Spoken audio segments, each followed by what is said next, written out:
அண்மை செய்தி திருச்செந்தூரில் விடிய விடிய பெய்த கனமழை காரணமாக பந்தல் மண்டபத்தில் உள்ள சிவன் கோவிலில் மழைநீர் புகுந்திருக்கிறது. அது தொடர்பான காட்சிகளை நாம் நேரலையில் பார்த்து வருகிறோம். விடிய விடிய பெய்த கனமழை காரணமாக பந்தல் மண்டபத்தில் உள்ள சிவன் கோவிலில் வெள்ள நீர் புகுந்திருக்கிறது. இதனால் பக்தர்கள் அவதியடைந்திருக்கிறார்கள். சிவன் கோவில் வளாகத்தில் பல அடி உயரத்திற்கு மழைநீர் தேங்கியதால் பொதுமக்கள் மற்றும் பக்தர்கள் பாதிப்பை சந்தித்திருக்கிறார்கள். எங்களோடு செய்தியாளர் ஆனந்தன் இணைப்பில் இருக்கிறார். ஆனந்தன் வணக்கம். திருச்செந்தூர் பகுதியில் விடிய விடிய பெய்த மழை காரணமாக தற்போது சிவன் கோவிலில் மழைநீர் புகுந்திருக்கிறது. பல அடிக்கு வெள்ள நீர் சூழ்ந்திருக்கக்கூடிய அந்த காட்சிகளை பார்த்து வருகிறோம். இது தொடர்பான முழு விவரங்கள்.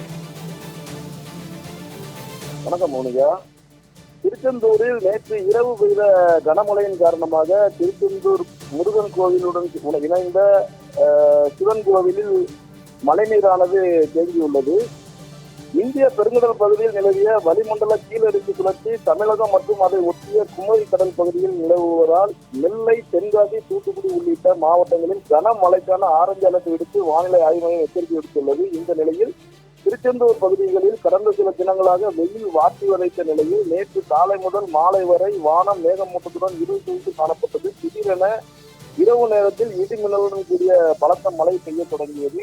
நேற்று இரவு தொடங்கிய மழை இன்று அதிகாலை வரை நீடித்தது. குறிப்பாக திருச்செந்தூர் மற்றும் அதன் சுற்றுவட்டார பகுதிகளான ஆத்தூர், ஆறுமுனை, காயல்பட்டினம், உடன்குடி, குலசேகரப்பட்டினம் உள்ளிட்ட பல்வேறு பகுதிகளில் இடி மின்னலுடன் கூடிய பலத்த மழை பெய்தது. இதனால் சாலை எங்கும் முக்கிய வீதிகள் முழுவதும் மழைநீர் பெருக்கெடுத்து ஓடியது.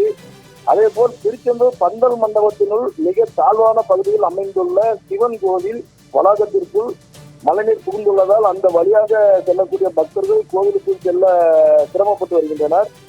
கடந்த சில தினங்களாக திருச்செந்தூரில் வெயில் வாட்டி வதைத்த நிலையில் தற்போது பெய்து வரும் கனமழையின் காரணமாக வெப்பம் தணிந்து இதமான சூழல் நிலை வருகிறது. தகவல்களுக்கு நன்றி ஆனந்த்.